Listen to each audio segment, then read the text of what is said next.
Bonjour et merci de nous accueillir. Aujourd'hui, notre invité est Jacques Chevalier, dit de Longueuil.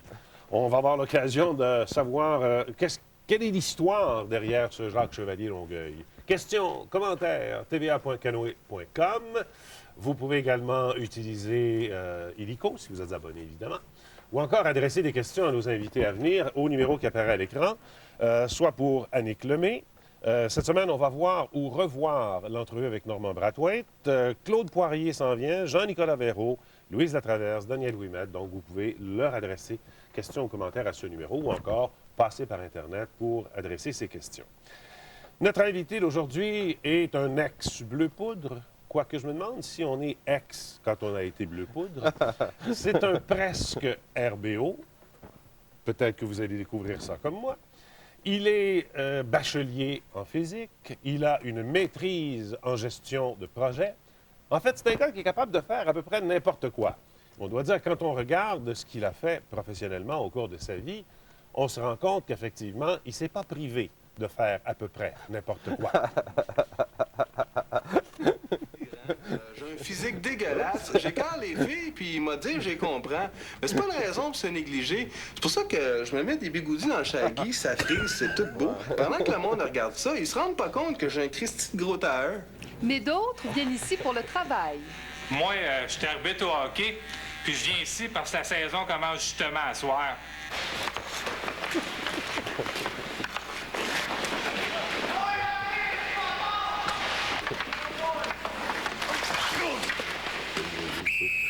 Brassard, 2 minutes de conduite antisportive! Comment ça? C'est antisportif de jouer avec juste un patin! C'est pas de ma faute, là. J'ai passé l'autre à Michel Jasmin.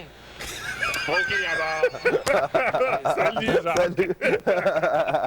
Ouais, je suis content d'avoir fait ça il y a 10 ans parce qu'aujourd'hui, je trouve que ça serait On plus ferait pas la même on ferait pas chose? ça, non.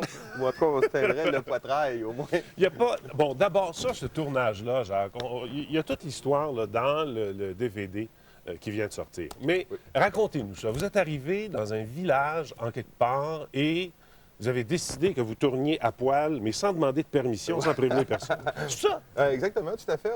Il y avait un technicien qui habitait à Saint-Benoît-du-Lac, Oui. un petit peu perdu. Puis nous autres, c'est une petite équipe, hein, on n'était pas trop organisés, on s'organisait avec les moyens du bar. On a décidé d'aller tourner ça là. Il y avait une maison, ils connaissaient tout le monde, c'est un petit village. OK, là, vous êtes tous les trois. On là. est tous les trois. Pierre, Et Ghislain et vous. Oui, et Joanne Côté, qui était animatrice de la route des vacances. Oui, c'est Puis, vrai, c'est vrai. Elle jouait, mais elle était habillée. Tu sais. Oui. D'ailleurs, tout le long du tournage, je pense qu'elle aurait préféré être nue parce qu'elle était gênée d'être avec nous tout nue tout le temps. Mais ce qui est drôle, c'est qu'au fil du tournage, au début, il n'y avait personne. Tranquillement, il y a des habitants du village qui sont venus nous voir. À la fin, il y a peut-être 200 personnes autour de nous autres qui nous regardaient comme ça à poil.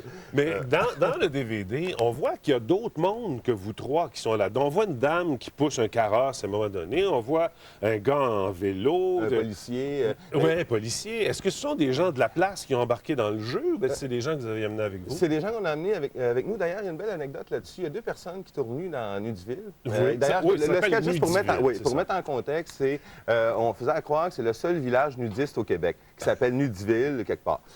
Puis il y avait 2 comédiens là-dedans qui avaient accepté, des comédiens, 2 personnes qui ont accepté de se montrer nus parce que leur père était mourant. C'est un fan de Techno la planète. Puis avant de mourir, ils ont décidé de jouer là-dedans pour faire un cadeau à leur père. Ça nous a beaucoup touché là, de voir ça. Ils ont accepté de faire ça juste pour faire un cadeau à leur père mourant. Ben, dans le fond, c'était quand même un beau cadeau pour la gang des Bleus Poudres aussi. Ah, ben Vous avez absolument, fait ça. absolument. Puis, comme celui qui se fait raser le poitrail, Ouais, lui, c'était c'est un, qui, lui? c'est un réalisateur à l'époque, c'est quoi FM? Ouais. Puis maintenant réalisateur à Musique Plus. Là. Mais on prenait tout le monde, n'importe qui là, qu'on trouvait sous la main. On n'avait pas de budget, souvent on les payait même pas. Mais est-ce que c'est pas un peu ça qui vous a permis, Jacques, de faire des choses absolument déphasées, des choses qui sont absolument inimaginables, parce que des fois, faute de moyens, c'est l'imagination qui compense. J'ai toujours trouvé ça, moi, que c'est toujours mieux d'être une petite équipe et travailler beaucoup et être inventif. D'ailleurs, je trouve que c'est un trait des Québécois, ça, d'être inventif. Par exemple, on rayonne beaucoup sur la scène internationale, par exemple, artistiquement parlant. Oui. C'est souvent parce qu'on a l'esprit de débrouillardise, on veut aller plus loin, on essaie des choses parce qu'on n'a pas de moyens, on ne peut pas le faire comme, par exemple, Hollywood le ferait. Donc, on trouve des façons inventives d'y arriver. Puis souvent, c'est meilleur que si on avait beaucoup de moyens. Est-ce que vous aimiez beaucoup provoquer? Est-ce que c'était dans C'était un de vos buts quand vous faisiez quelque chose? C'était pas une finalité en soi. En fait, nous, ce qu'on aimait, c'est d'inventer des nouvelles façons de faire rire. On essayait toujours de trouver des nouveaux trucs, des nouvelles approches. Et évidemment, là-dessus, on avait aussi le besoin de s'exprimer, avoir des opinions politiques, souvent. Puis c'était souvent... Oui, absolument. Comme par exemple, le coup de pied de Pierre qui a amené au coup de pied de Pierre Trudeau, à Raymond Baudouin. C'était vraiment un éditorial, ça. Politiquement, on n'était pas... nous, on trouve pas que ça a été un grand premier ministre, puis on trouvait que c'était un être arrogant, puis on trouvait que c'est une bonne façon de montrer l'autre côté. Alors que, en plus, quand tu es un humoriste, quand tu es déguisé en personnage, tu peux aller beaucoup plus loin qu'un journaliste pourrait faire, par exemple. Il y a des choses que nous, les clowns, on peut se permettre de faire parce que, ultimement, ça ne porte pas à conséquence. Par contre, ça nous permet quand même de passer des idées. Est-ce que c'est un des avantages, ça, d'être humoriste? Ah, absolument. Ouais. Absolument. Ben oui, parce que, justement, on peut vraiment aller plus loin que... à la limite, c'est un gag, tu sais. Oui, mais les trois là, des Bleus Poudres, dans le temps de Taquinons la planète, bon, il y a eu les Sans Limites, Taquinons 94, qui a été une revue de l'année. Une revue de l'année. Bye-bye, est-ce que vous vous considériez comme des humoristes? Est-ce que vous faisiez partie de la gang des humoristes? On était assez underground. On faisait nos trucs un peu en marge du showbiz. D'ailleurs, on a tout appris, nous, la télé, en faisant à Sans Limites, où pour nous, c'était un vrai laboratoire télévisuel. Puis on faisait ça, puis on faisait des choses qu'on savait pas que ça se faisait pas. Mais tu sais, quand t'es jeune, puis quand t'es jeune, t'as pas trop de références, donc on se disait, on y allait. Puis souvent, on se disait, oh mon Dieu, on vient de faire ça. Mais c'était vraiment... Le sentiment d'avoir été trop loin? C'est arrivé une couple de fois, oui, absolument. Dans quoi? Bien, il y a des trucs, des fois, par exemple, quand on appelait des personnalités, à l'époque de la radio, qu'on appelait le pape, la reine, c'est arrivé qu'on a appelé des gens, puis on a appris des choses qu'on ne devrait pas apprendre. Parce que tu rentres, si tu te fais passer par le premier ministre Jean Chrétien, puis tu parles à quelqu'un d'une personnalité importante... Alors, il y a de la politique interne dont il est question. Ben oui, c'est ça. Puis là, tu te rends compte que tu viens t'es voyeur de quelque chose que tu devrais jamais savoir. Puis plus t'en sais, plus c'est dangereux. Donc, fallait... Est-ce que vous le passiez, ça, ou Ah non, on le coupait. Même, c'est arrivé une couple de fois quand on est allé trop loin là-dessus. Puis, on ne l'a jamais diffusé. Deux, il a fallu passer par des personnes qui connaissaient cette personne-là pour expliquer que c'est un gag et que jamais serait diffusé. Et on effaçait les bandes. Au Gala des Oliviers, il y a eu une couple de moments rétro qui ont été présentés, dont celui-là. Québec, carnaval! Oh, quelqu'un, je suis un monstre! T'as pas compris? Oh, s'il vous plaît, les mecs, pas de violence à la télé. On présente souvent Jean Charest comme le politicien de l'an 2000. Sauf qu'il ne l'est pas. Assez.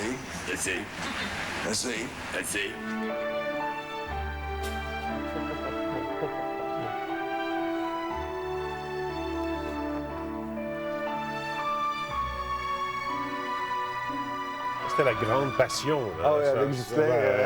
Vous avez poussé ça loin, d'ailleurs, Ghislain et vous. Oui, bien, pour nous autres, c'était important de...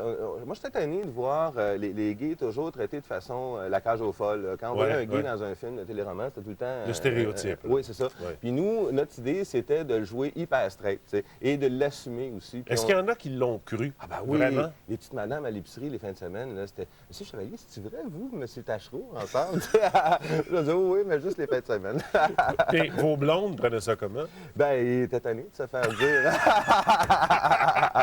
Tu sais, parce qu'évidemment, ça joue au deuxième niveau, cette affaire-là. Là, oui, c'est sûr. C'était il y a 10 ans. Mais c'était bien joué, puis on le voit là-dedans, à part ça. Parce qu'à 2 ou 3 reprises, je pense, vous y revenez.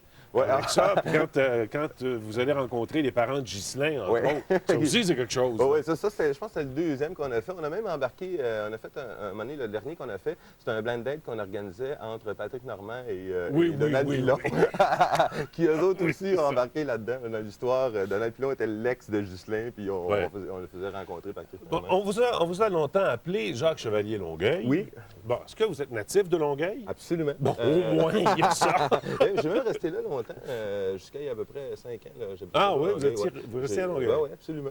Mais là, depuis que c'est fusionné, là, je suis plus gros encore. Mais vous avez un parcours qui est très atypique, Jacques. Ouais, parce que, je disais tantôt, bachelier en physique. Bon, c'est quand même 5 ans d'études en physique. Oui.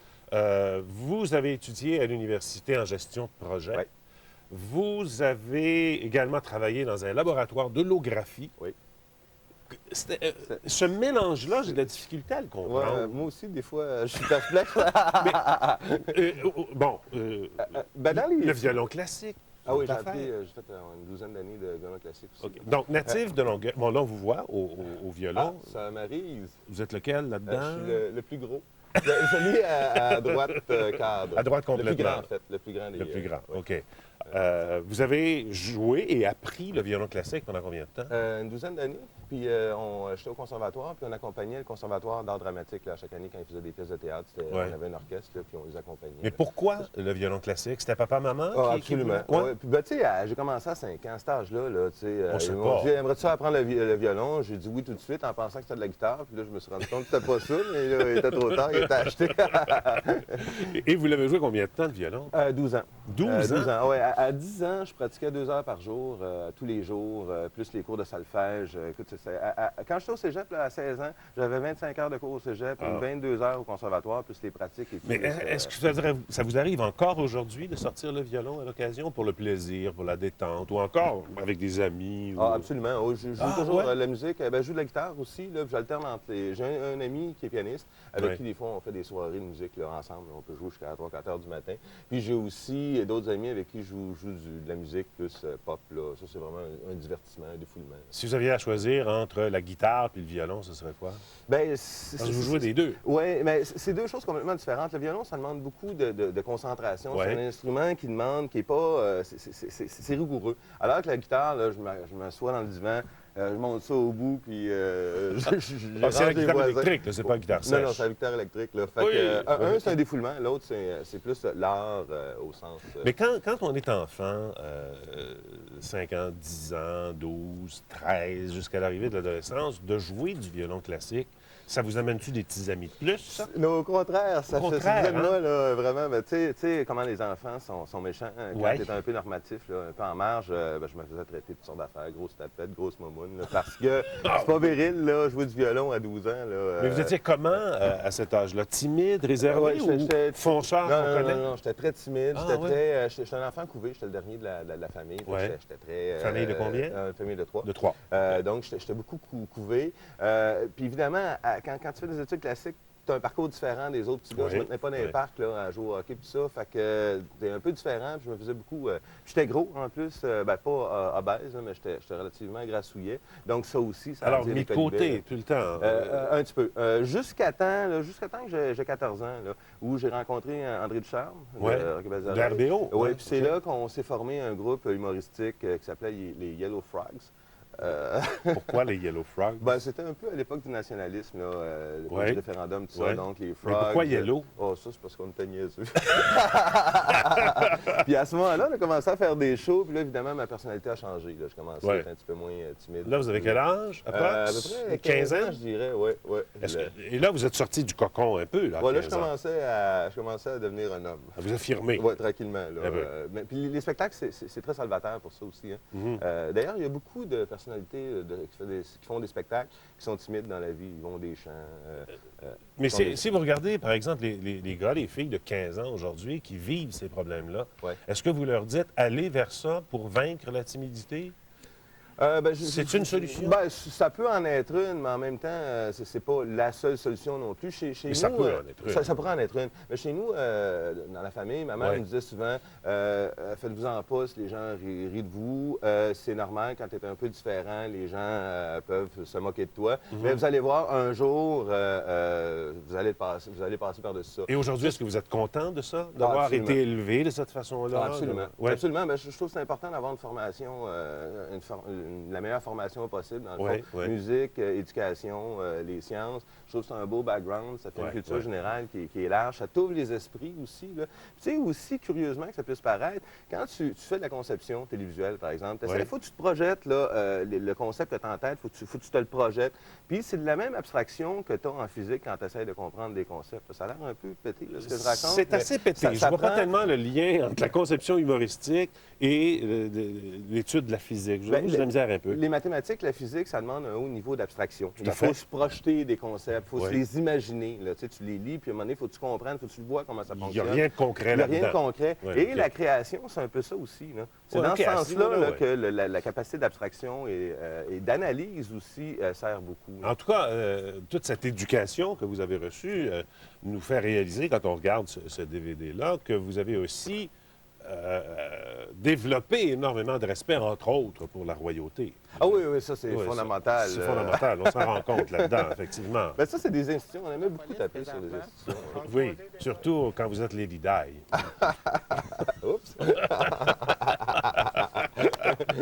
Parce que vous étiez Lady Di, puis il y avait Pierre Brassard, je pense. Il y avait Ghislain qui faisait la prince. voix du prince Charles. Prince En fait, Charles. on a fait un sketch un peu comme sur le même principe que les pierres à feu, là, avec les voix de. Ouais. Donc, moi, je faisais Lady Di, Ghislain faisait le prince Charles, puis Roger Moquin faisait la reine. Mais ce qui me fascine là-dedans, et on va passer à la pause, mais rapidement, c'est où est-ce que vous preniez ces images-là? Je veux dire, c'est pas des images qu'on a vues très souvent. Il s'essuie les mains, c'est la jupe de la princesse. Excusez, là. Ben, on dévalisait les archives des stations où on était. Et souvent, c'est les caméramans, les journalistes qui venaient nous voir avec des images en disant « Hey, il faut que vous fassiez quelque chose avec ça, c'est trop pété. » Donc, on se faisait alimenter de toutes parts, puis on en volait beaucoup aussi.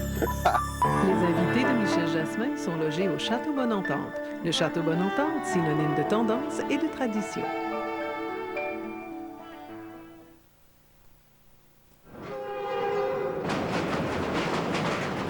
Les invités de Michel Jasmin. Voyage à bord des trains de Via Rail. Avec Via Rail, vos vacances commencent plus tôt. On ouvre grand les yeux pour être conscient de ce qu'on fait et on envoie des ondes positives au bonhomme. OK? Allez, tout le monde dans le salon se prend la main. Puis c'est pas grave, hein, vous la laverez pendant la pause. Ah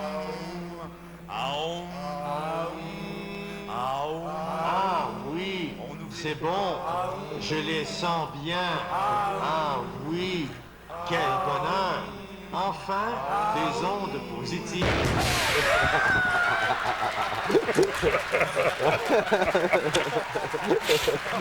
Comment ça avait commencé, ça, cet acharnement-là sur le bordel? C'est bien niaiseux. C'est un gag gratuit, vraiment. Là, ça a commencé, on faisait un sketch avec Janine Souto, Oui. où elle était gérante d'un bordel. C'était ça, le sketch. Là. Oui. Puis à ce moment-là, un moment donné, il y avait une scène où on voyait les clients du bordel et il y avait Bonhomme là-dedans. C'est la première fois qu'on l'a utilisé. OK. La deuxième fois, c'est dans un autre sketch, puis le coup est parti un peu par accident. tu sais. Oui. Puis ce qu'on aimait, nous... Le coup de poêlon? Au début, je pense que la première fois, je pense que c'est une claque. Là, Une claque, qu'il a OK. reçue. Puis ce qu'on aimait là-dedans, c'est que tu avais beau le frapper de toutes les façons, il était toujours de bonne humeur quand même, Bonhomme. D'ailleurs, c'est la seule mascotte qui parle. Je pense que c'est pour ça on avait pris lui. En fait, non.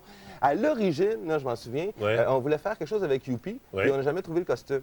Puis comme le seul costume disponible était celui du bonhomme, Ouais. ben, c'est comme ça que ça a commencé. Mais c'était un costume que vous aviez loué ou vous aviez fait faire? C'est un costume qu'on louait Ah, ouais? une place, là, puis chez Bonton, Ouais, pas ouais, nommé. ouais. D'ailleurs, il ressemblait pas beaucoup, hein, la face. Là, Non, est mais c'est parce que très, Bonhomme de neige, évidemment, s'est associé Ben oui, au au carnaval. carnaval. Ça vous a créé des problèmes aussi à un moment donné, non? Ouais, à un moment donné, le carnaval n'était pas, Très trop heureux de ça. D'ailleurs, c'est le même président qui s'est fait prendre dans le scandale. Ah oui, Puis on a eu une poursuite à un moment donné aussi, une personne qui a reçu une balle de neige dans l'œil, Ouais. puis ça a fait des problèmes, nous poursuivait pour incitation à la violence, là, comme si c'est mon nous Dieu. qui avions incité les gens à lancer des balles de neige au bonhomme. Ouais. Mais dans le fond, c'est pas nous qui avons inventé ça. Là. Le bonhomme a toujours reçu des balles. Là, tu sais. Oui, mais Puis pas des nous- coups de poêlon. ben, pas là. non, c'est ça. D'ailleurs, les coups de poêlon, c'était moins... justement, on n'aurait pas fait ça, des balles de neige, pour pas donner l'idée au monde, alors qu'un coup de poêlon, c'était franchement plus ridicule. Là. Ouais. Mais on savait pas comment l'aimer. Tu sais, les hommes, comment on est loin de nos émotions. C'est une façon, c'est de la tendresse qu'on essayait d'échanger. C'est juste qu'on Ouais. était malhabiles. Comment est né Ginet Robidoux? Bonsoir! Ben ça, c'est drôle, ce personnage-là. Je voulais... moi, je suis pas un très bon comédien. Par contre, j'ai un bon sens de la réplique. Oui. Donc, je voulais créer un personnage qui serait en interaction avec les gens. Oui. Donc, ce personnage-là, j'ai créé vraiment pour être en interaction, faire des sondages, Oui. aller dans les maisons. C'est vraiment comme ça là, que le personnage... Mais s'écrit. Ginet? Pourquoi Ginet? Ah, c'est parce qu'on avait inventé tout un univers. Là. Sa mère s'appelait... tout était Gérard de. Son père s'appelait Sauce. En tout cas, on avait tout inversé les noms. Là. Ça, c'était vraiment de la rigolade. Là. Et vous faisiez des sondages, mais pas juste à la maison. Non, souvent, on se promenait sur la rue. J'allais souvent voir les policiers. les policiers, pas mal, ça. J'allais j'allais dans la réserve Mohawk aussi, à Kanesatake. Puis ça, c'était plus tough parce que c'est des anglophones, donc ils ne connaissaient pas du tout. Il y en avait une couple qui parlait français, on le voit. Il y en a quelques-uns, mais la majorité est anglophone, donc je ne les ai pas tout passés. Puis on entendait vraiment des coups de feu sur la réserve. Puis ils ne me tiraient pas moi, mais t'entendais régulièrement des coups de feu. C'était intimidant un petit peu. Un petit peu. Puis tu avais des jeeps qui passaient souvent devant nous. Puis on voyait qu'ils parlaient au CB, donc on n'était pas trop... Moi, j'étais check-in, mais le réalisateur avec qui j'étais, c'est un gars qui a fait de la brousse, de tourner un peu partout dans le monde. Lui, ça l'excitait, là.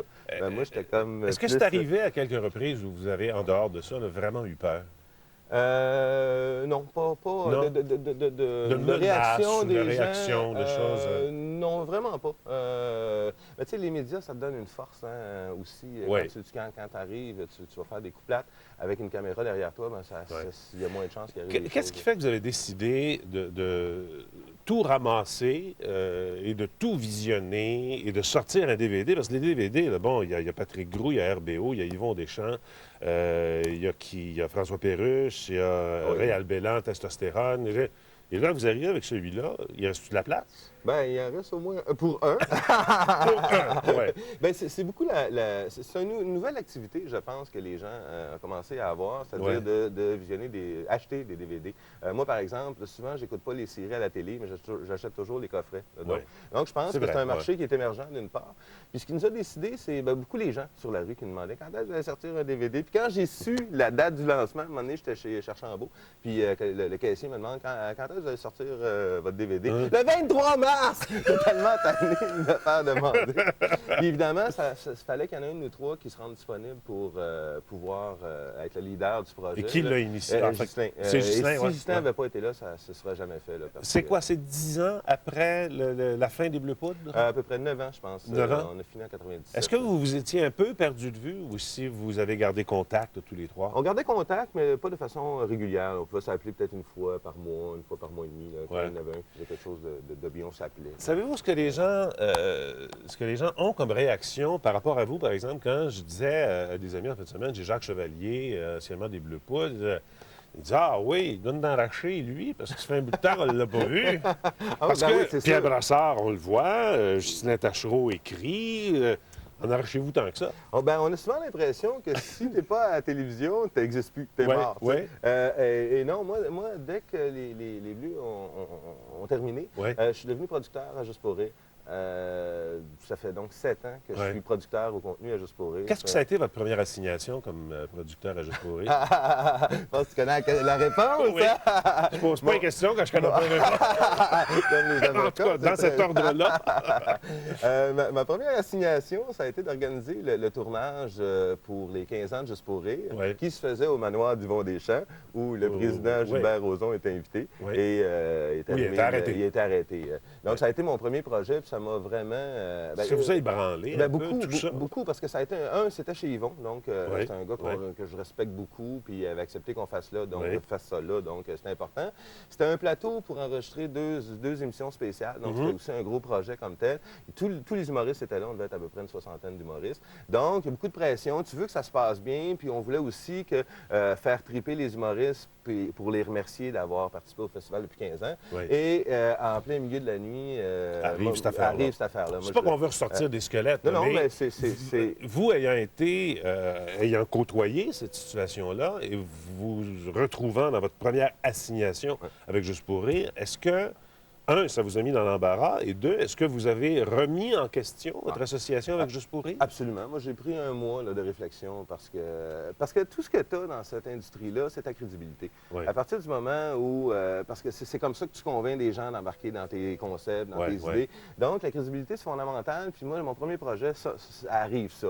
Donc, je me suis dit, si c'est pour être ça tout le temps, en plus, c'est une affaire d'agression sexuelle, donc moralement, c'est pas très défendable. Pas très défendable, non. C'est ça. Donc, je voulais pas trop être associé à ça. J'ai pris un mois de réflexion. Ensuite, Ouais. j'ai rencontré Gilbert Rozon, puis Ouais. on a discuté comment ça fait que c'est arrivé, pourquoi ça t'arrive-tu tout le temps, tu sais. Ouais. Finalement... Je vais-tu être prêt à tous les fois, je vais te dire, continuellement, ouais, c'est ça, sur mes plateaux, il va toujours avoir des scandales. Et finalement, non, il m'a convaincu que, bon, de rester, finalement. Et ça fait 7 ans que Et ça vous fait êtes dans 7 ans que je suis l'organisation. là. Donc, Lors de ces enregistrements-là, il y avait eu une prestation de Michel Richard. Oui. Oui. Au mois d'août 2000, Oui. d'ailleurs, vous étiez à cette émission, mais vous étiez à Montréal et Michel était ici, devant moi, à Québec. Et ça avait étonné tout le monde, Jacques Chevalier et Michel Richard. Tu vois, c'est un match qui n'est pas évident. C'était là. pas évident. Même moi, la réconciliation n'a pas été facile non plus. On a tellement Parce été que vous l'avez eu comme tête de turc pendant un bout de temps, Ben Michel. oui, beaucoup même. Je pense qu'on a fait presque des ravages à sa carrière. Ouais. quelque part, là. Mais comment vous avez réconcilié ça et vous l'avez convaincu d'aller à cette soirée-là, à un des 2 enregistrements? Ben, c'est justement, je trouvais que pour les 15 ans de Juste pour rire, je trouvais que ça serait pertinent de... Qui est l'artiste qui s'est fait le plus maganer par les humoristes? C'est Michel Richard. Donc, Ouais. on avait eu l'idée d'y écrire un sketch où elle venait se venger des humoristes. Régler ses comptes, Régler là. ses comptes. Puis je Ouais. trouvais que le timing était bon. Donc, on l'a appelé. C'est pas moi, parce que j'avais peur qu'elle me raccroche la ligne au nez. On l'a appelé pour... C'est pas vous qui l'avez non, appelé? j'avais ben trop de chicken, moi. Ben oui, je savais que les relations étaient troubles. Là. Je voulais pas... Qui a fait la première démarche? Notre recherchiste à l'époque, là... J'étais sûr que c'était vous qui Ah l'aviez non, je suis appelé. ben trop chicken pour ça, moi. Puis finalement, on lui a présenté le projet. Je l'ai rencontré ensuite pour y expliquer Ouais. encore plus l'idée. J'ai écrit les textes, puis ça a été un super beau projet. Est-ce que ça a s'est bien changé marché. complètement la perception et la relation que vous avez avec Michel maintenant? Pour moi, absolument. Oui. Absolument. Parce que, tu sais, Michel Richard, je n'ai pas toujours été d'accord avec la façon dont elle se comporte, Non, bien les choses sûr. qu'elle peut dire dans les Bien sûr. médias ou même son œuvre. Mais Par à contre, vos fonds, par exemple. ben, c'est ça. Moi, c'est Oui. ça qui m'a vraiment... Et c'est pour ça qu'aujourd'hui, c'est un artiste que j'admire beaucoup, parce que travailler avec elle, là, elle a plus d'énergie. Elle veut tellement que ça soit bon. Elle veut tellement faire triper le monde Ouais. que travailler avec du monde comme ça, c'est un vrai cadeau. Tu sais. Elle est plus motivée que bien des jeunes comédiens avec qui je travaille. Mais vous l'avez amené dans votre monde à cette occasion-là. Mais elle, à une autre occasion, elle vous a amené dans son monde aussi. Ça, c'est pas sur le DVD. Ah! Oui, ben oui. Ça, je vais essayer,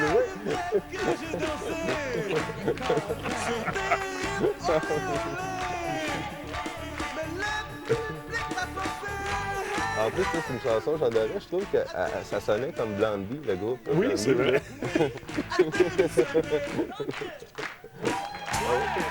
Michel Jasmin sont transportés en première classe à bord des trains de Via Rail. Avec Via Rail, vos vacances commencent plus tôt.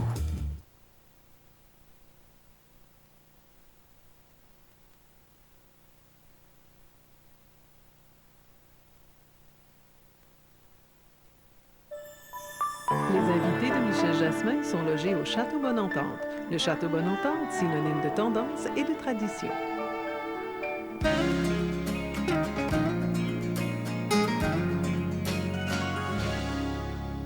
Vous aimiez ça, vous moquer des politiciens, hein? Non, non, pas du tout. C'est parce que les politiciens rient de nous autres. Fait que rire de quelqu'un qui rit de toi, ça s'annule. C'est un peu comme voler un voleur. C'est pas du vol, dans mon livre à moi. Monsieur, les politiciens qui donnent leur vie pour leur communauté, ça mérite leur respect. Ben justement, c'est pour ça que de temps en temps, j'allais les respecter dans leur face. Extrait, s'il vous plaît. Pièce à conviction 375. Ouais, je m'en vais voir des politiciens. Bienvenue au Festival de la bullshit. Alors, c'est ce soir, 21h30, la première Oui. de 4. De quatre. 4 émissions de 30 minutes chaque. le procès des Bleu Poudre. J'en Et profite parce que je suis encore en liberté. C'est Ben ce oui. soir qu'elle commence. on voit que vous n'avez pas la tiraille de Ginève. Non, on est en civil. C'est en Pour ce civil. procès-là, les personnages n'étaient pas admis. Ouais. C'est Yvan Ponton qui fait le juge. Qui fait le juge, Et ouais. Claude Poirier qui est chroniqueur judiciaire. Là, en fait, c'est pas compliqué. Il ouvre l'émission, il la ferme, puis on le voit de temps en temps, puis il nous insulte tout le long. C'est ça. Jacques, il faut que je vous fasse un aveu. Quand j'ai regardé ça ces derniers jours, vous m'avez fait revivre de très bons moments. Ah oui, c'est vrai? J'en revenais pas. C'est tellement longtemps que j'avais pas fait ça en plus. C'est pas facile pour un boudouing. encore moins pour Michel Jasmin. Arrête donc de me plaindre. Je m'excuse si je t'ai fait de la peine. Je comprends ça, venant et sans dessin. Devenons des bons amis et allons sauter en bungee. Mais vous aimiez ça aussi, vous vous amusez avec la technique, parce qu'il faut, Beaucoup, le faire, ça. beaucoup. Ben, faut dire que les Bleus, on était 3 visés, mais en fait, on était 4 dans le groupe. Il y Avec avait François Donne, qui Ouais. était réalisateur, concepteur Ouais. avec nous. Puis, il nous amenait beaucoup d'influences télévisuelles. C'est Ouais. beaucoup grâce à lui si on joue autant avec les médias. Jacques, je ne peux pas vous avoir assis devant moi sans vous demander où est-ce que vous en êtes dans votre dossier d'apostasie, c'est-à-dire de débaptisation, je ne sais pas comment est-ce qu'on dit ça. Je suis libre. C'est l'apostasie, en fait. Oui, c'est l'apostasie. Débaptiser, ça se dit-tu? Oui, c'est ça. C'est un ou l'autre. Pourquoi ça? Bien, en fait, mes convictions, je suis plutôt athée. Ouais. J'aime pas du tout ce que les hommes font de l'institution, de ce que les hommes ont fait de l'Église. Qu'est l'Église catholique? J'aime beaucoup le message. Je ne suis pas à contester est-ce que Dieu existe ou non. Mais je trouve que la façon dont le Vatican se comporte, par exemple, pourquoi ils accumulent des richesses, pourquoi ils ne les donnent pas aux pauvres, ils pourraient régler les problèmes du tiers-monde du jour au lendemain. Ouais. La place qu'ils font aux femmes dans l'Église, je trouve que c'est Ouais. complètement absurde. D'être contre la contraception, si tu as le sida, voyons, je trouve que c'est des idéologies qui sont franchement dépassées. Ouais. Donc, je ne voulais pas faire partie des statistiques. C'est une démarche personnelle, Ouais, juste pour ouais. dire, ben, moi, comptez-moi pas dans vos rangs. J'adhère pas à votre philosophie. Alors, ça a été une lettre envoyée à l'archevêché? Oui, il y a une procédure. Là. Il y a 2 lettres envoyées à l'archevêché. Puis, contrairement à Ghislain, qui l'a fait aussi, là, Ouais. c'est lui qui a été le premier à le faire dans notre groupe. C'est lui qui m'en a parlé. Puis Ouais. c'est là que je me suis dit, je devrais le faire moi aussi. Mhm. Lui, ils l'ont débaptisé tout de suite. À sa première lettre, il a reçu... Ça a été réglé. Ça a été réglé. Et dans votre Puis cas? je comprends qu'il voulait s'en débarrasser parce que tu n'aimerais pas avoir un chinet tachereau dans ton église, c'est sûr. Moi, j'étais un meilleur sujet, donc ils m'ont renvoyé une 2e lettre me Ouais. disant ah, votre dossier sur la glace, tant qu'on n'en discutera pas avec vous, on ne procédera pas. Oups. Puis là, ça m'a choqué Ouais. parce que ma première lettre était claire. Vous disiez ça tel quel, là, les richesses, Oui, c'est exactement tous ce les que arguments. j'ai dit. Le jour où le Vatican liquidera ses richesses au profit du tiers-monde, Ouais. le jour où aussi, le jour où vous ferez une place convenable aux femmes dans l'Église et le jour où vous excuserez pour votre position sur le dossier des orphelins de Duplessis. Ouais, OK. Que j'ai trouvé que, tu sais, je comprends que le Vatican ou le clergé ici, l'évêché, ne voulait pas admettre ce qui est arrivé dans le dossier Ouais, des orphelins, ouais. parce qu'il aurait fallu qu'ils paient des millions. Tu sais. Ouais. Par contre, ils se sont comportés de façon odieuse. Puis moi, je ne comprends pas comment il allie le message de Dieu, Jésus et ce qu'ils font. Je trouve qu'ils sont complètement en inadéquation avec le message original, c'est-à-dire vœu de pauvreté, alors qu'ils ont des richesses incroyables. Brièvement, vos parents ont pris ça comment? Parce que ce sont eux qui vous ont baptisé. Ben, ma mère, qui a près de 70 ans, elle Ouais. s'est débaptisée aussi suite à... Mais tu sais, cette génération-là ont été Ouais. beaucoup marquées, se sont fait beaucoup fait peur aussi par l'Église. Ça veut donc. dire qu'après 14 ans, il n'y a pas de mariage avec Marie-Josée en vue, là? Non, pas du tout. Pas du tout. Pas Par du tout. contre, on est toujours ensemble, effectivement. Ben, Ça fait 14 14 ans ans qu'on est ensemble, Ben oui. mais on s'entend très bien. Ouais. C'est une fille de carrière.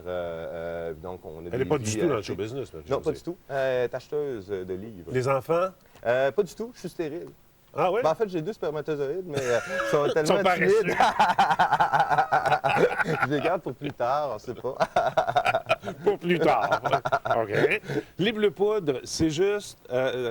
bon, c'est le DVD, bien Ouais. sûr, là, qui est sorti. Le temps de ces 4 émissions. Et ensuite, c'est tout. C'est tout. C'est pas un retour, là. En fait, on voulait faire plaisir à nos fans. On voulait, en sortant ça. Ouais, ouais. On a fait 4 émissions spéciales parce que... Spéciales? 4 émissions spéciales. Parce qu'on ne pouvait pas tout mettre là-dessus. Au-dessus de 4 heures, la qualité se détériore. Donc, Pourquoi vous n'avez pas mis Raymond Baudouin au mariage de Michel Richard, par exemple? parce que c'est l'époque de Sans Limite. Le OK, DVD OK, concerne OK. strictement l'époque de Taquinons Taquinons la la planète. planète. Puis là, on reçoit tellement de demandes sur notre site bleupoudre.com Ouais. que c'est possible là, qu'on édite un DVD Sans Limite. OK. Alors, plus tard. les gens peuvent aller sur bleupoudre.com. Toutes les informations sont là. OK. Ce soir, Ce soir, 21h30. le début du procédé Les de 4 poudre. sont faites, là, déjà. Oui, c'est fait. Il reste les montages à finir, là, mais OK. les 2 premières Est-ce sont que vous faites, vous impliquez dans les montages? Oui, tout à fait. Ah, oui, Justin oui. co-réalise l'émission avec Robert Léveillé.